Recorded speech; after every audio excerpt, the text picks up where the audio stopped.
그 다음 주제 보겠습니다. 뉴 거버넌스로. 아마 그 공부하는 사람들은 많이 들어보는 단어일 거예요. 그리고 거버넌스는 사실은 그 앞에도 언급은 되긴 돼요. 요즘의 행정은 정부가 혼자 하는 시대가 아니죠. 같이 하는 시대예요. 그 원래 그 거번의 의미는 거번, 그러니까 거버넌스 할 때 요 거번이 원래 어원이에요. 거번. 자, 우리가 거번을 뭐라고 번역을 하죠? 지배하다, 통치하다. 그죠? 요놈의 명사형이 있는데요. 명사형은 하나가 거버먼트가 있고 하나는 거버넌스가 있어요.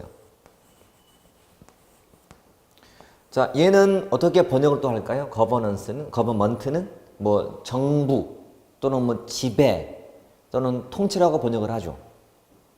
거버넌스도 어원을 사전을 찾으면 지배 또는 통치라고 나오는데 둘의 통치하는 방식은 달라요. 자, 벌써 어감을 보더라도 거버먼트는 좀 딱딱하죠. 그래서 일방적인 통치라고 보시면 돼. 근데 거버넌스는 좀 유연하죠. 부드럽죠. 그래서 이거는 협력하는 통치, 협치. 들어봤죠? 협치라는 거, 협치. 협력적 통치예요. 그래서 거버넌스라는 단어가 나오면 경쟁이 아니고 뭐다? 협력이다 보시면 돼. NPM은 경쟁을 중시하네요. 중시하죠. 근데 이 거버넌스랑 뉴거버넌스는 협력을 중시하게 돼. 혼자 하는 게 아니라 같이 한다. 우리 맨날 정치권에서 여야 협치는 깨졌다. 협치를 맨날 언급하잖아요. 협치가 협력하자는 건데 혼자 하지 말고 같이 하자는 거, 같이 하자. 그래서 뉴 거버넌스론도 정부의 개혁의 일종인데 이제는 정부가 혼자 하지 말고 시장으로 시민사랑 같이 하자는 거예요. 정부와 그리고 시장과 요 시민사회를 연결하자. 같이 하자. 이게 네트워크예요. 네트워크. 자, 서비스 연계망이라고 번역을 해요. 네트워크 할 때. 그러니까 그냥 붙여서 네트워크 거버넌스라고 불러요. 그러니까 뭔가 연계망을 통해서 하는 통치. 이걸 뭐 망치라고도 초기 때는 번역했거든. 망을 통한 통치. 근데 지금은 협치란 말이 더 일반적인 용어예요. 기억하세요? 뉴거버넌스는 협력하는 것이다. 그러면 같이 한다는 건데 같이 할 때는 신뢰가 필요할까 안 필요할까? 신뢰가 필요하겠죠. 그래서 항상 이런 나올 때마다 기본으로 떠오를 단어가 신뢰예요. 신뢰예요. 우리 접근 방법 또는 이론들마다 중시하는 가치가 좀씩 달라요. 자, 예를 들어서 신행정론은 어떤 가치를 중시했나요? 형평성의 가치를. 그러면 NPM은 효율성의 가치를. 전통정부는 형평성이라는 가치를. 얘는 신뢰성을 강조해요. 우리 신뢰라는 말은 앞에서 배웠던 사회적 자본과도 똑같은 말이에요. 그러니까 같이 할 때 필요한 건 신뢰이기 때문에. 자, 경쟁이 아니고 협력하는 거니까. 같이 할 때는 신뢰가 바탕이 되어야 되기 때문에 그래요. 얘가 나온 이유도 배경은 정부 실패예요. 그러니까 정부가 혼자 못하니 같이 협력이 필요한 거예요. 그렇죠? 요즘에는 여러분 옛날 시대는 정부가 그냥 혼자 몰래 정해서 발표했고 반대하면 잡아갖고 막 그랬단 말이에요. 지금은 그런 시대가 아니에요. 지금은 항상 공청도 하고 협력하지 항상 공개적으로 막 의견 듣고 이런 시대거든요. 지금. 그렇죠? 그러니까 같이 하는 시대. 못했습니까? 정부 실패. NPM이나 뉴 거버넌스나 둘 다 공통점은 정부 실패라는 거지. 근데 둘 다 이념적인 건 달라요. 이거는 참여주의고 공동체주의였고 우리 NPM은 신보수, 신자유주의였고 좀 다르죠?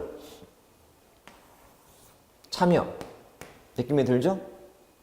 공동체 개념이죠. 혼자가 아니야. 우리는 공동체 개념이야. 그러니까 말 그대로 공동체는 혼자라는 느낌이 들면 안 돼요. 같이 하는 느낌? 이게 기본적인 이론적인 내용들로 보시면 돼요. 그리고 그 뉴거버넌스에 대한 이론적인 논의를 한 사람의 대표가 가이 피터스인데 이게 피터스 모형이에요. 굉장히 막 어지럽죠. 이렇게 많은 내용 어떻게 해야 되나. 자, 이것도 그냥 하게 되면 정말 답이 없어요. 근데 제가 제시하는 것만 잘 따라오시면 이게 금방 채워져요. 자, 일단은 먼저 전제할 것은 뭐냐. 피터스가 제시한 서론 거버넌스 모형은 뒤에 네 가지. 그러니까 이걸 빼고 이거 뺀 요 네 가지가 피터스가 강조하는 모형이에요. 그러니까 앞에는 비교 차원에서 제시가 되어 있는 거예요. 비교 차원에서. 그러면 시험에 처음 쉬울 때 이렇게 나왔어. 다음 중 피터스가 제시한 서론 거버넌스 모형이 아닌 거. 그런 다음에 1. 시장적 정부 모형. 2. 참여적 정부 모형. 3. 신축적 정부 모형. 그 다음에 규제 모형 이렇게 나와요. 탈규제거든. 탈내부 규제이기 때문에 이렇게. 딱 보더라도 어감이 생겨. 시장적 정부. 그 다음에 참여적 정부. 신축적인 거. 좀 유연한 정부. 유연한 정부. 그 다음에 내부의 규제를 좀 탈피하자는 모형. 누가 봐도 좀 전통적인 정부랑은 좀 다른 것 같아요. 그렇죠? 참고로 봐요. 사람들마다 요 개념 정의할 때 NPM을 정의할 때 이 NPM 속에다가 요 뉴 거버넌스를 넣어서 개념을 정의하는 사람이 있어요. 그러니까 NPM을 더 넓게 보는 사람이 있는 거예요. 어떤 사람은 요 뉴 거버넌스 속에다가 NPM을 넣는 사람도 있어요. 저 개념이 좀 왔다 갔다 해. 그래서 말은 거버넌스 모형인데 시장에 들어있는 이유가 바로 그거예요.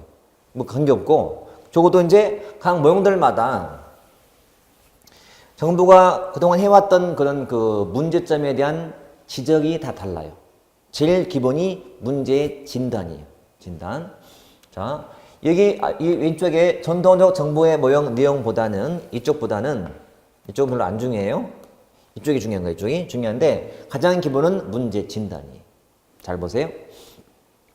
자, 시장적 정부 모형은 여러분 시장이라는 곳은 어떤 곳이야? 시장은 경쟁하는 곳 아니에요? 그렇죠? 우리가 보통 머릿속에 시장 그러면 서로 막 싸우고 적자 생존하는 곳이라서 경쟁이 치열한 곳인데 전통적 정부라든지 기존의 정부가 뭐가 문제라고? 독점이 문제래. 독점이. 이게 됐다. 시장은 경쟁해야 돼. 근데 독점이 문제라는 거야. 독점이 문제. 됐다. 두 번째.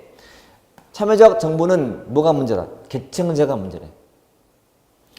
계층이 많으면 참여가 쉬워 어려워. 그러니까 문제래. 계층이 문제래. 이건 이해됐다. 저는 지금 암기를 지금 강의하잖아요. 지금 이 말로 그 내용을 도출 중이에요. 도출. 자, 참여적 정부는 계층이 문제이기 때문에 참여가 어렵다는 거예요. 세 번째. 신축적 모형은 영속성이 문제. 영속성이. 이게 무슨 말이지? 영속성이? 말 그대로 영원히 계속되는 속성. 그러니까 한 번 생기면 영원한 거야. 이게 문제라는 거예요.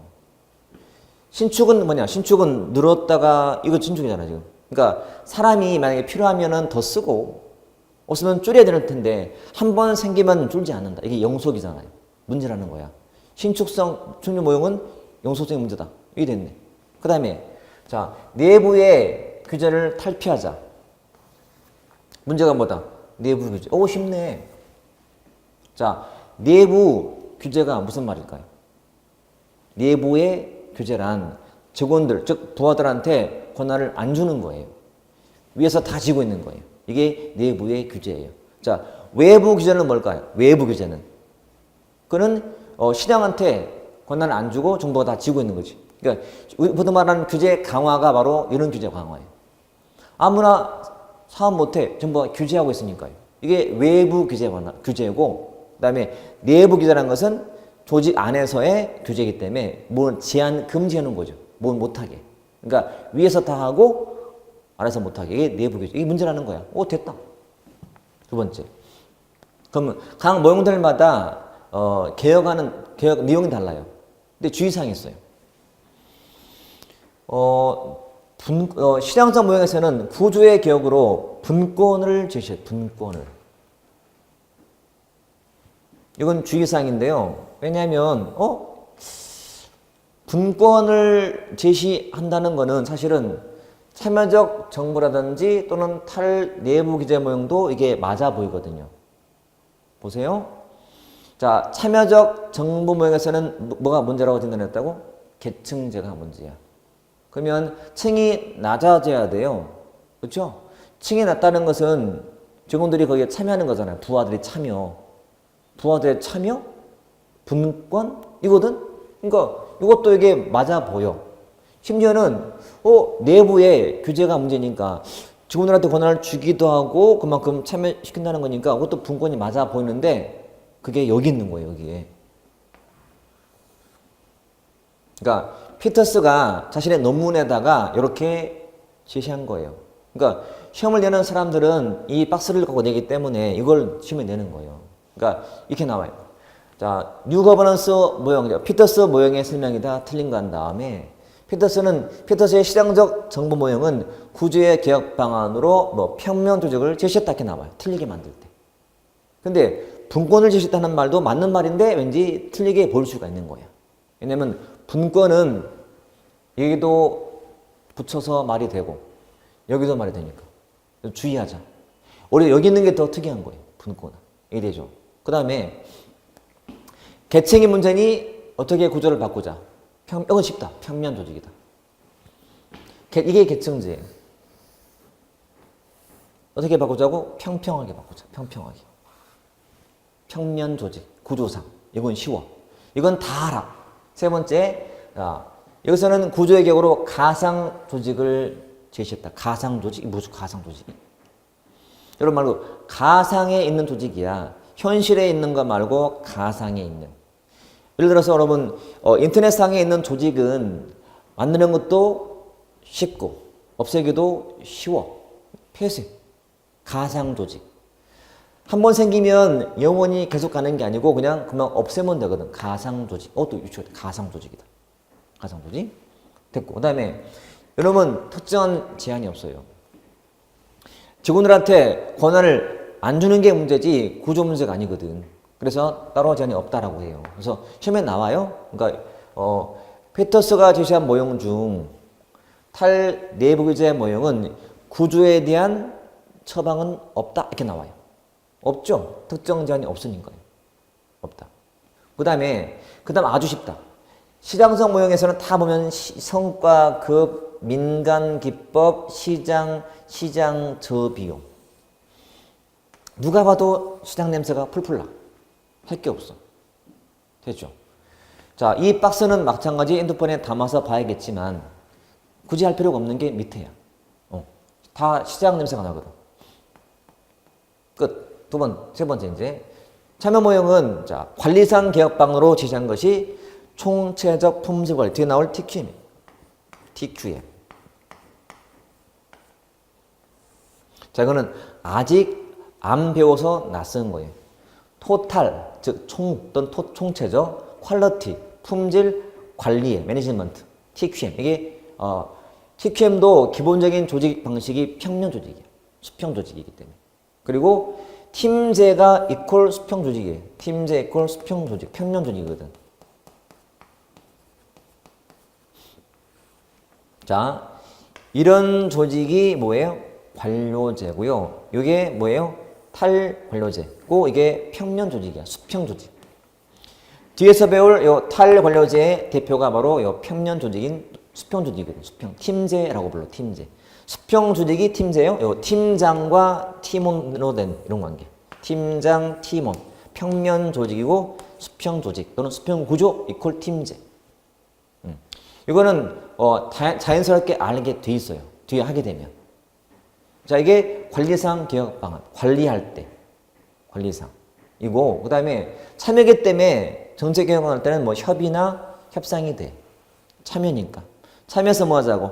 협의하고 협상하자. 이런 논리예요. 당연히 군익은 기준이 참여나 협의고 쉽네요. 이것도. 참여니까요. 그러니까 이거 할 필요가 없다. 이거 알면 된다. 이것도 나중에는 알게 돼 있다. 됐죠? 지금 우리는 이 단어만 보더라도 나머지가 다 도출 중에 있다. 지금. 됐죠? 그 다음에 자, 여기서는 관리상 개혁을 어떻게? 가변적 인사 관리하자. 가변이 무슨 말이죠? 가변? 변화 가능한 인사 관리. 자, 계약직 써 말자. 쓰자. 필요하면 쓰자. 필요 없으면 안 쓰고. 이 가변적이죠. 우리 도로에는 가변차로 있잖아. 가변차로. 그렇죠? 필요할 때는 열어. 녹색불.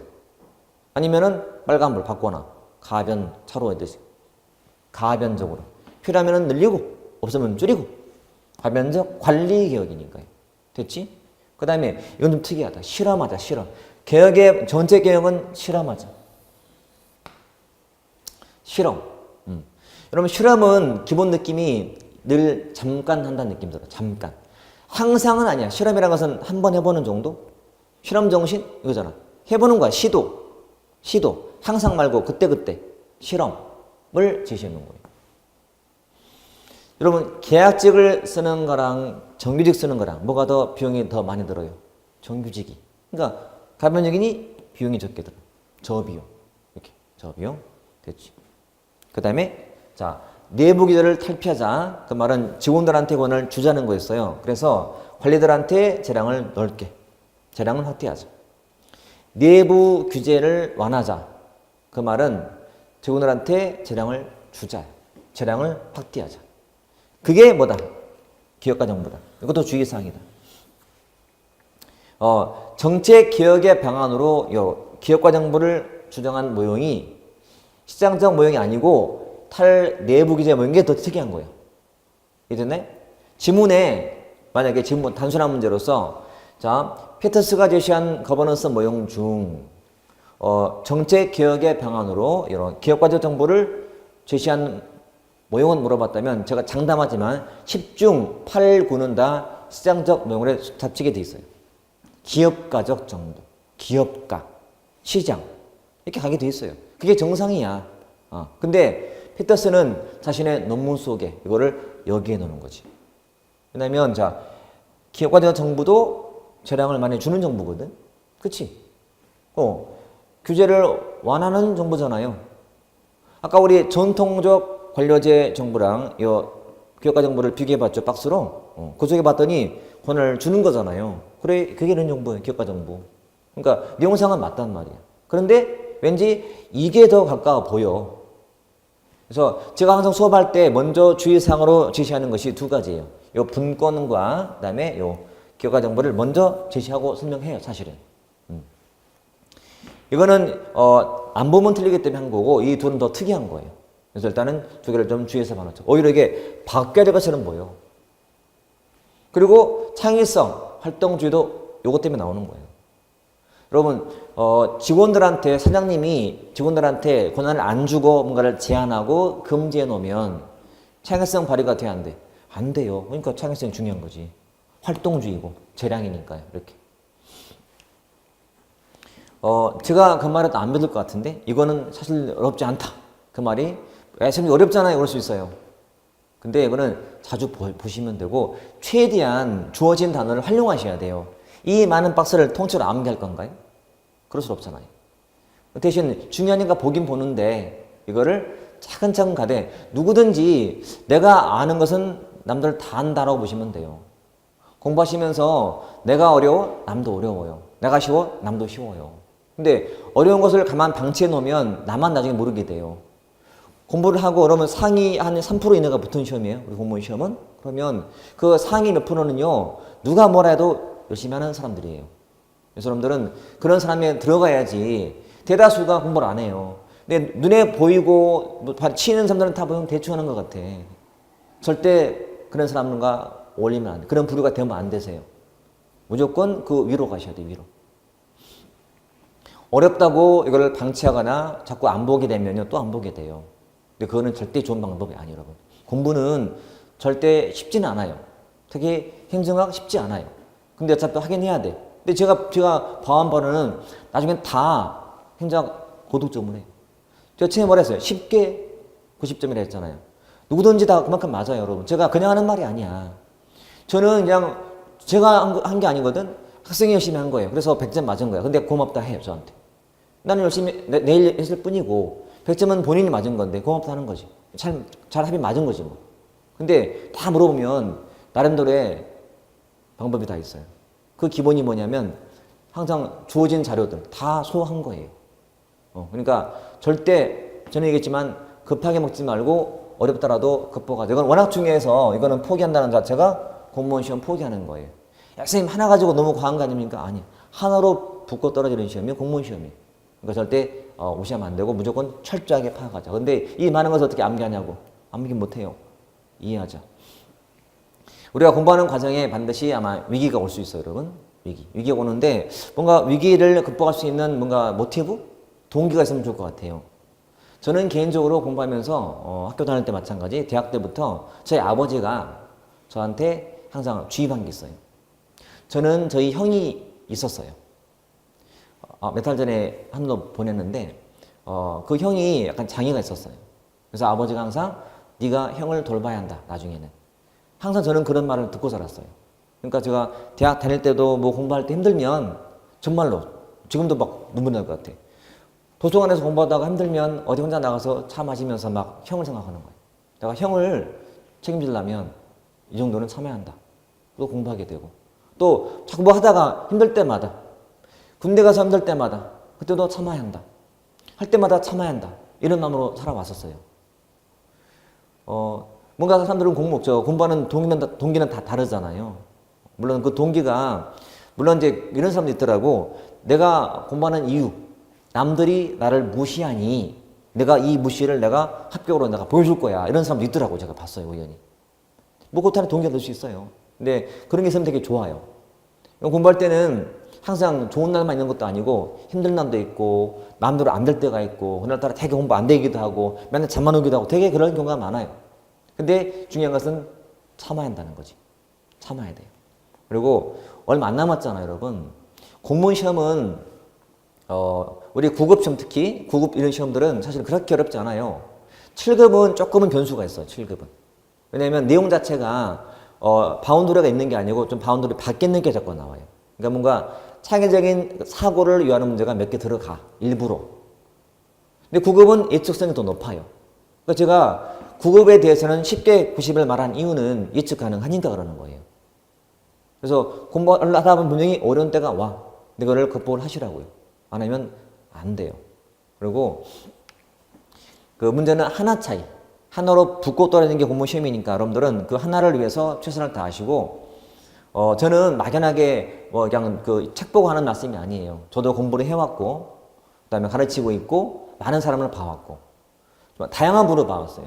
저는 행정고시도 여생부터 강의 시작해서 행정고시 7급, 뭐 경찰 간부, 소방직도 해보고, 우리 기본 9급, 공무원들도 대상으로 해보고, 그 다음에 과외도 해보고, 심지어 행정도 과외도 해봤어요. 과외도 해보고, 그 다음에 교육원 가서도 해보고, 정말 다 해봤어요. 다 보면 다 달라요, 특징이. 다른데 중요한 것은 그냥 조용히, 묵묵히 최선을 다한 자가 웃더라 이거예요. 보여주기 위한 공부는 안 돼. 평상시에 테스트를 해. 네 학생은 점수를 잘 받기 위해서 그냥 그 동료라 잘 보이기 위해서 막 공부를 하는 사람이 있고요. 막 답이라도 남겨서라도 점수를 잘 맞으려고. 그런 사람도 있고, 어떤 사람은 점수는 안 나오지만 좀 더디지만 그냥 최선을 다해. 그냥 지금처럼 이해하려고 노력하고 결국은 이 후자가 붙어요. 이유는 암기는 휘발성이에요. 금방 날아가요. 근데 이해식 공부는 영원하거든. 그러니까 현장 가서는 이해해서 푸셔야 돼. 원래 공무원 시험이라는 것은요, 암기력 측정이 아니에요. 단순 암기가 아니에요. 그걸 다 알아요, 교수들은. 알기 때문에 물론 기본적인 사항은 묻죠. 기본 숙지 사항을 묻고 나머지 그 위에 몇 가지는 사고를 유하는 거예요. 우리가 행정법이나 뭐 아니면 뭐 국사 같은 과목들은요, 딱 고정된 사실이 있잖아요. 그러니까 거의 그 틀에서 많이 안 벗어나. 근데 행정학은 특히나 문제가 나올 때 새로운 게 나온단 말이에요. 새로운 내용들은 그냥 순간으로 푸셔야 돼. 평상시에 연습이 필요한 부분이에요. 그것도 문제 푸는 요령이 있단 말이에요. 저는 수업할 때 문제 풀 때요, 이게 왜 답인지를 제가 답이고 아닌지를 같이 풀어요, 제가. 자, 이래서 답이 맞겠다, 그렇죠? 이거는 틀린 질문 긋고, 이것도 틀렸고, 둘이 남았네? 그러면 이 두 남은 질문 중에서 어떤 질문에 좀 의심 가는 그 내용이 있네? 의심해볼까? 이게 답 같은데? 답. 이렇게 쳐요. 그러니까 저는 어디가 수업하게 되면요, 저는 학생들이 이탈을 잘 안 해요. 왜? 보고 배운 게 많거든. 단순하게 답이다, 특징이다가 아니라 같이 풀어. 공감을 해, 공감. 같이 몰입해. 그러니까 다음에 문제 풀 때 도움이 되는 거예요. 심지어는 제가 막판에 찍는 법도 알려줘요. 찍는 법도. 그러니까 보면 다 이게 완성이 되는 거지. 공부는 실력으로 또 물론 해야 되지만 가끔은 운이 필요할 때가 있다. 그 운이라는 것은 찍는 운이 아니고 내가 이제 평상시에 공부했던 것이 그 출제된 사람과 맞을 때가 있어요. 맞을 때가. 이게 운이 좋은 거예요. 그러니까 어떨 때는 내가 공부했던 핀트하고 그다음에 출제한 사람의 핀트가 안 맞을 때가 있어. 그때가 운이 없는 거예요. 근데 그 사람이 특이한 케이스거든. 이거는 물론 다 똑같은 케이스긴 하지만 내가 운이 없다. 그래서 내가 좀 시험 볼 때는 좀 불안한 거예요. 결과야 뭐 다 다르겠지만 그래서 극복하기 위해서는 항상 어렵더라도 어려울수록 더 이걸 철저하게 파야 돼. 이해하려고 노력하셔야 되고 그런 과정이 힘들지만 내가 나의 좀 동기가 될 만한 것들을 한번 만들어 놓으시면 돼요. 면접할 때 마찬가지. 면접할 때도요 물어볼 거야. 왜 공부했냐? 또 공부할 때 뭐가 어려웠냐? 어려웠다 이렇게 급하게 물어본단 말이에요. 그러면 자연스럽게 내가 지금 가지고 있는 동기를 말하면 되잖아요. 면접할 때 꾸미는 말은 들통나게 돼 있어요. 진실을 말해야 돼, 진실을. 제가 나중에 여러분, 우리 공들임 이 카페 이 영상에서 제가 면접도 제가 한번 알려줄 거예요. 제가 면접을 따로 하거든, 다른 데서. 근데 면접도 정말 중요해요. 중요한데, 그냥 막연한 면접 말고요. 정말 필요한 면접 내용이 있어요. 그거 알고 있으면 다 적용이 되거든. 저도 하면서 보람 느끼는 게, 오늘 한 면접 내용이 내일 시험에 나왔어. 문자가 와. 선생님 똑같이 나왔어요, 오늘. 준비 다 해갔거든. 처음에는 다 버벅대. 말도 못하고. 연습시켜. 그럼 돼. 예. 아무튼 결론은 어려워 보이지만 이게 다 암기용 문제가 아니고 그거 단어로 활용하면 된다. 그리고 어렵게 보일지라도 참고하시라는 말씀이야. 이해되죠? 자, 이게 뉴 거버넌스 내용이었다. 자, 원래 이제 더 가면요. 사실은 이 NPM하고 뉴 거버넌스의 비교도 해야 돼요. 지금은 뭐 다 못했지만. 자, 그 다음 주제가 이제 행정의 출발점. 행정학의 이론적인 출발점인데. 자, 물론 이 부분은 시험에서는 그렇게는 자주는 안 나와요. 안 나오고, 나온다 하더라도 딱 두 가지. 즉, 독일계하고요. 미국계를 알면 돼요. 자, 독일 행정학, 미국 행정학. 참고로, 현재 우리가 배우고 있는 행정학은 어느 나라 걸 것 같아요? 미국 거예요. 나라마다 중요한 그 의미 있는 학문이 다르거든. 유명한 학문이. 그러면 법학하면 어디가 유명해요? 법학은 독일이야. 패션, 디자인은 뉴욕, 파리 이래요. 그러니까 행정학은 다 어디?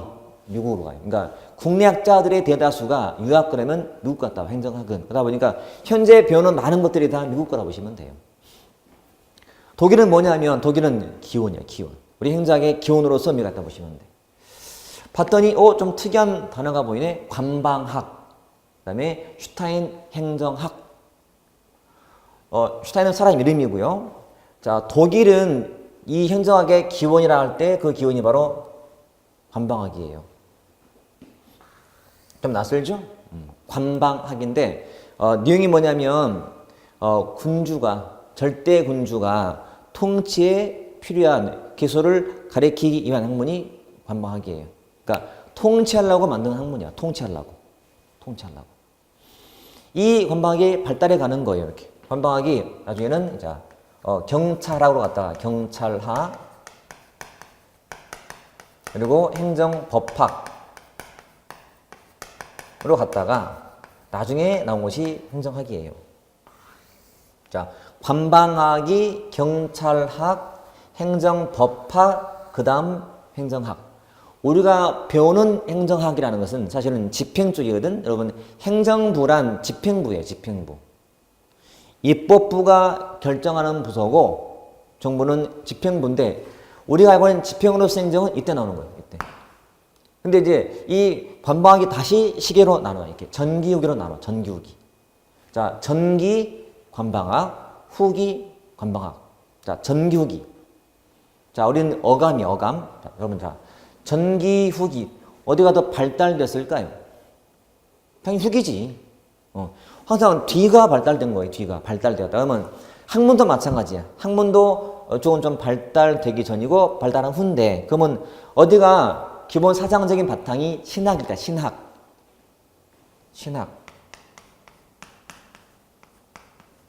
이쪽은 계몽주의 같은 거.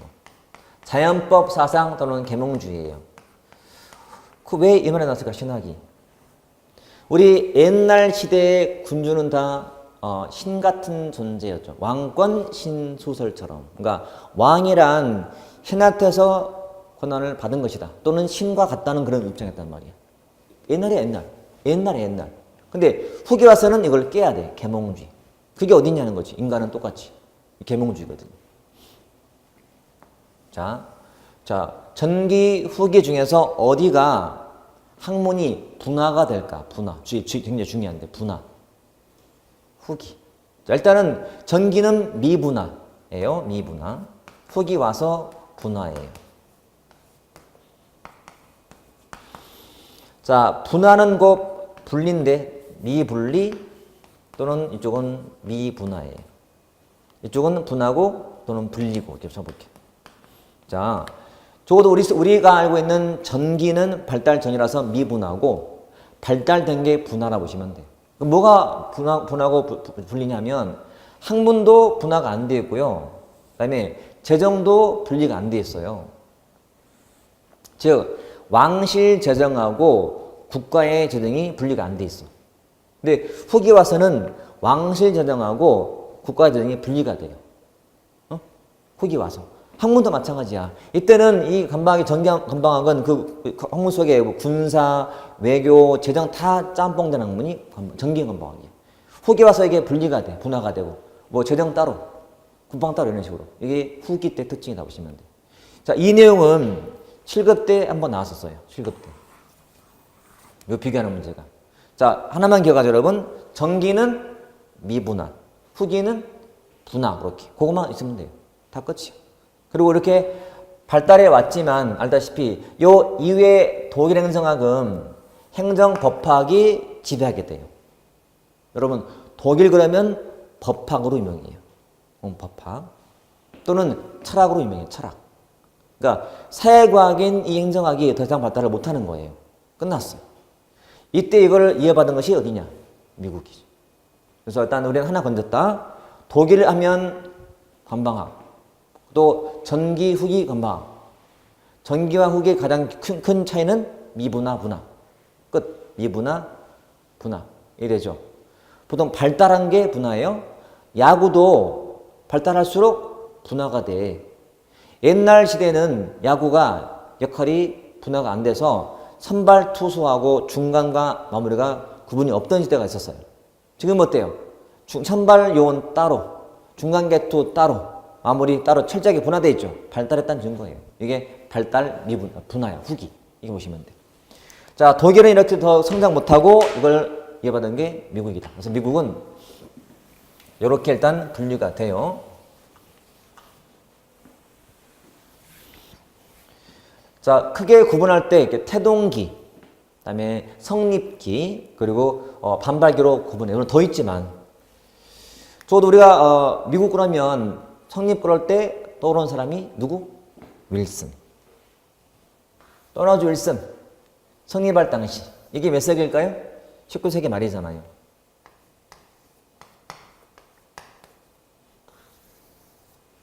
자, 윌슨이 쓴 논문 제목이 뭐? 행정의 연구라는 논문. 이 논문의 핵심은 정치와 행정을 분리하자였습니다. 이유가 뭘까요? 역과운 집회 때문에. 기억나죠? 역과운 집회 때문에. 역과운주의는 지금 정당에 대한 충성도 갖고 공직에 쓰는 인사 제도였단 말이에요. 폐해가 많았어요. 그래서 정치와 행정을 분리하자는 게 이 당시 이론이었어요. 자, 저도 기준이 성립기야, 성립기. 19세기 말. 이거는 뭘까, 태동기는? 성립하기 전에 여러 움직임들. 응? 자, 학문으로서의 행정학이 성립하는 시기는 19세기 말인데, 미국이 독립을 해서 발전하는 중에 있어요. 그 발전 중에서 태동기라는 게 태동기. 행정학이 태동하는 그 중간 시기, 태동기. 여러분이 엄마 배에 있다가 태어났잖아. 태어난 게 어디야? 이때야. 성립이야, 성립. 태어난 생일이야, 생일. 어밀히 1887년도에 이게 나온 논문이기 때문에 19세기 말이야, 말. 근데 그 전이 뭐야? 아마 뱃속에 있을 때, 태동할 때. 그러니까 배 있을 때 막 형성돼 가잖아요. 그렇죠? 척 만들어져서 커가는 과정, 태동기라고 불러요. 그때 필요한 사상적 배경 중에서 대표가 요 해밀턴주의랑 얘기 나와요. 제퍼슨주의가. 자, 해밀턴주의는 연방주의를 의미하고 해밀턴은 연방주의자였어요. 연방주의자. 자였고 얘는 자유주의자였고요.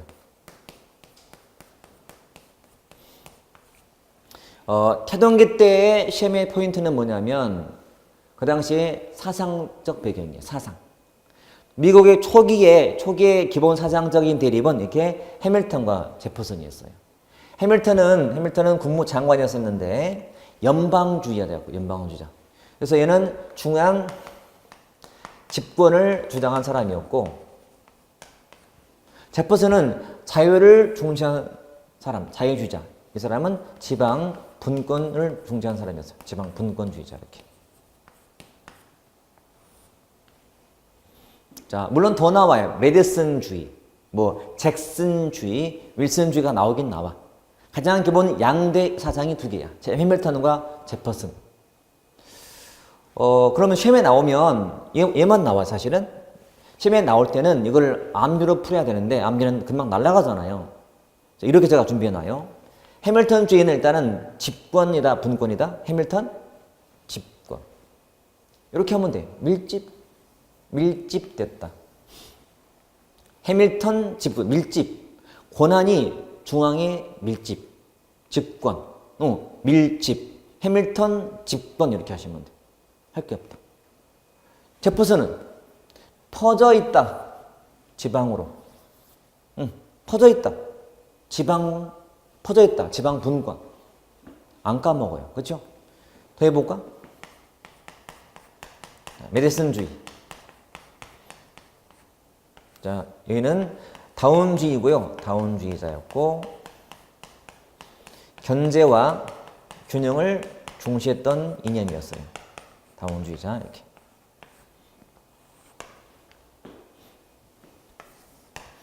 이것도 어떻게 하냐면 자, 얘가 원래 뜻이 뭐야? 메디슨, 약.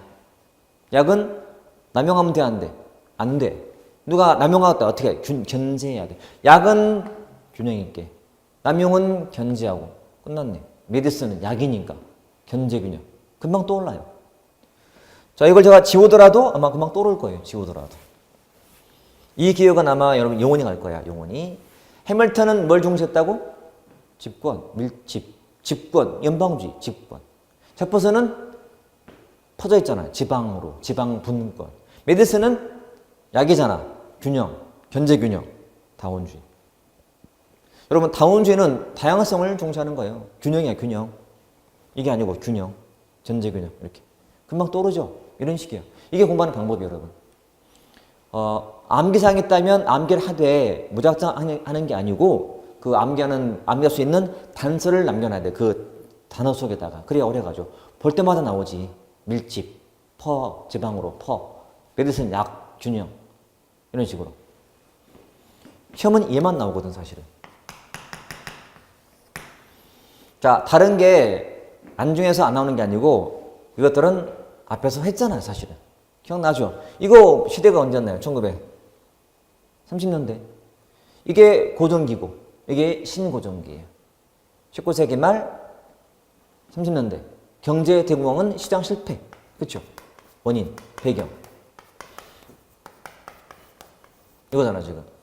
자, 경제 대공황은 정부의 역할을 필요하게 만들었어요. 정부가 개입하게 돼. 정부가 정책을 만들어야 돼, 말아야 돼? 만들어야 돼. 실업 대책, 실업 정책을 만들어 개입하게 돼. 그게 정책적 일원론이야. 행정이 정치적인 기능을 겸하게 돼. 이놈은 정치행정을 분리할 수밖에 없는 시대였고. 왜? 폐해 때문에. 이원론.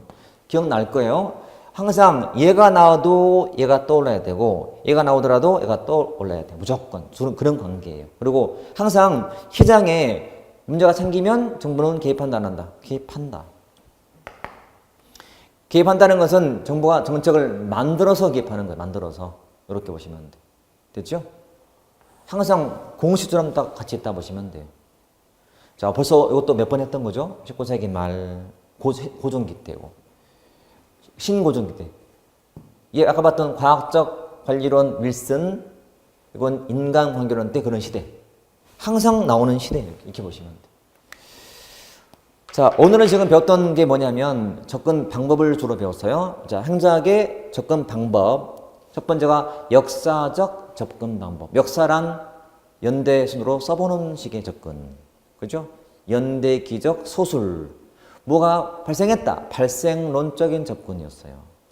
법률적, 제도적인 접근. 법이나 제도가 거의 같은 말인데 법에 있는 권한 등을 기술하는 방법으로. 그리고 관리 기술적인 접근의 대표가 과학적 관리론, 인간관계론. 우리 이걸 합쳐서 과인행으로 배웠다. 과인행은 폐쇄 체제 입장에서 봤다. 자, 과학적 관리론 때 나왔던 중요 인물이 테일러의 시간 동작 연구. 왜 시간을 연구하고 동작을 연구했을까? 효율성을 극대화하려고. 인간관계론, 인간관계가 중요하구나. 사람은 감정의 동물이니까, 사회적 인간이니까, 호돈실험, 메이어의 호돈실험, 이렇게 이론들을 매칭. 행태론 대표 인물이 누구더라? 사이먼의 논리 실증주의. 그때 말한 행태란 외면적인 모습이더라. 행동 양태더라. 실증하려고 가치와 사실을 구분했고 분리했죠. 사실은 뺐지 연구에서. 사실을 연구하고 검증 가능하니까. 그러니까 계량화도 해야 되고 과학을 추구하게 되고. 이게 실증주의. 행태론. 그리고 생태론 하면 뭐 떠올라요? 생태, 환경. 생태계는 환경 파괴. 생태 환경. 처음 제시한 사람이 가우스. 가오가 사는 사람. 가우스 최초. 환경. 환경을 너무 강조했어. 그러니까 행정에 역할이 없어. 행정은 종족 변수밖에 못해. 그러니까 발전이 비건적이 됐다. 생태론. 체제론. 체제는 복잡한 거였어요. 복잡한. 하나가 아니고 유기체 같은 거. 유기체. 행정도 유기체야. 환경과 연관이 되어 있는 거죠. 연관되어 있고. 근데 항상 체제란 항상성을 추구하고 균형을 추구하다 보니까 보수화되고 정태적이 돼. 정태. 이게 기본 특징. 그리고 신현비할 때 신행정론은 뭘 비판했다? 행태론과 관료제를 비판하더라. 그러니까 행태론 비판, 이게 후기 행태론. 그 다음에 탈관료제라고 했잖아. 또는 후기 관료제. 그래서 계층제도 탈피하자. 그리고 실정제도 좀 탈피하자. 그러면서 중시했던 가치는 형평성, 신형. 형평성을 추구하는 정부는 좀 컸다. 큰 정부. 약간 진보 쪽에 있는 신형. 인간미가 있네. 인본주의. 형평성이니까. 금방 나오죠, 그냥. 단어로 다 도출하는 중이야, 지금. 그 다음에, 자, 공공선택론. 선택을 중시하자고 경쟁적인 접근. 철저하게 경쟁적인 접근. 이렇게. 그 다음에 NPM. 신공공관리 왜 했냐? 정부가 못해서. 정보 실패. 개념은 신관리와 시장주의의 결합. 그리고 전통적인 정부랑 비교했던 것이 기업가적 정부였다. 그래서 박스 비교. 노조끼, 방향잡기, 행정, 시장 이렇게 막 법규 중심에서 임무, 사후 대 예방 이렇게 비교하면 돼 비교. 그 다음에 뉴 거버넌스. 거버넌스는 협치다. 혼자가 아니라 같이 한다. 같이 협력한다. 참여주의, 공동체주의. 그러니까 정부하고 시장과 시민사회가 같이 하자. 협치. 대표 모형이 피터스. 박스. 모형 네 가지가 시장적, 참여적, 신축적, 탈내부 규제 해놓고, 자, 이 중에서 구조의 개혁으로 분권을 제시하는 게 무슨 모형? 시장적 모형. 자, 어떤 관리상 개혁으로 기업가적 등분을 제시한 모형은 탈내부 규제 모형. 그리고 구조의 개혁으로 가상 조직을 주장했다? 가상 조직, 신축적 정부 이렇게. 평명 조직은 참여적 정부 모형. 박스가 무조건 떠올라야 돼요. 제가 몇 개만 했지만 다 필요한 거라고. 정말 중요한 거니까 아까 NPM과의 그 특징 비교했던 박스하고 그 다음에 피터스의 모형을 무조건 잘 담고 해서 많이 봐두셔야 돼요. 정말 중요하거든. 이거는 이 박스는 어떤 시험도 다 나오는 거야. 중요하고 무조건 해두셔야 돼. 그리고 이거는 간단했어요. 독일은 관방화, 관방은 전교기, 전기는 미분화, 후기가 분화, 끝. 미국은 흐름, 태동기부터 성립 반발기인데 성립은 19세기 말때 윌슨이 쓴 논문으로 이 논문의 핵심은 정치행정을 분리하자. 이유는 여권주의 폐해. 그리고 앞에 태동기 때는 사상적인 내용들. 해밀턴 집권, 제퍼슨은 지방분권, 에디슨은 전제균형. 금방 떠오르죠. 그 다음에 후기는 공황을 기점으로 정부가 시장에 개입하는 시기. 정치행정 이렇게. 자, 여기까지가 이제 총론이었고요. 총론. 이제 다음 시간은 정책 들어갈 텐데 사실은 총론은 시대적 흐름이 있고 막 비교하는 게 많다 보니까 더 쉽게 이해할 수 있어요. 근데 정책은 첫 번째 용어가 많고 이론 많고 심지어는 심야 수업할 때는 계산 문제가 나와. 되게 어려워하는 그런 부분이. 그래서 처음부터 잘 잡아가셔야 돼. 그래서 다음 정책하기 전까지 오늘 배운 것들을 다 정리하시고 반복하세요. 더 하지 말고 수업 탐관만 하세요. 그러면 충분한 거니까. 다 되게 됐으니까 지금은 더 욕심내지 말자. 자, 오늘은 여기까지 하시고 다음 시간에 정책론 이어서 하겠습니다. 네, 수고했습니다.